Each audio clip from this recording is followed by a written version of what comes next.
Kasi nung panahon na yon, nagpapautang din kami. Okay. So, Ano yun, parang 5-6?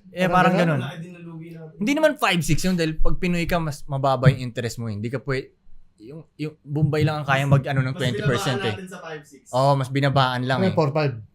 Ewan ko kung ano. Escobar Lending Agency. Kasi hindi nila alam na kami yun. Hindi namin pinapaalam na kami yun. May number lang, may number. O nag-a-advertise. Saan kayo nag-a-advertise? Sa hoods lang. Like, let's say may liga.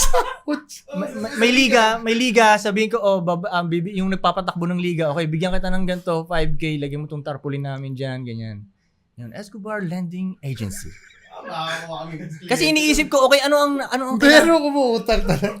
Oo. Seryoso? Oo. Marami. Magkano utangan? Usually. 10K to 50.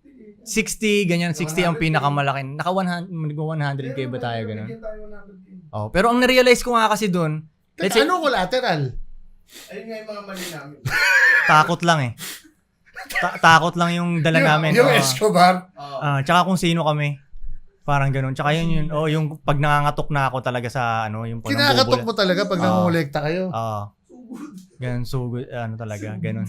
Hindi ako marunong nun eh. Hindi ko rin alam, hindi ako marunong paano ang tawag doon yung ano yung muna yung tao, alam mo yung CI. Nag-seminar na ako nun. Tapos na yung pautang ko. Nalugi na ako. Doon pa ako nag-seminar. Pag nag-seminar ka pa? Hindi kasi gusto ko lang alamin, ano ba talaga ang mali ko? Lahat natutunan niya mali. Kasi mula umpisa pa lang hanggang dulo, mali lahat ng ginagawa ko. Ganun. Pero comedy ko na lang tignan, natatawa na lang din ako.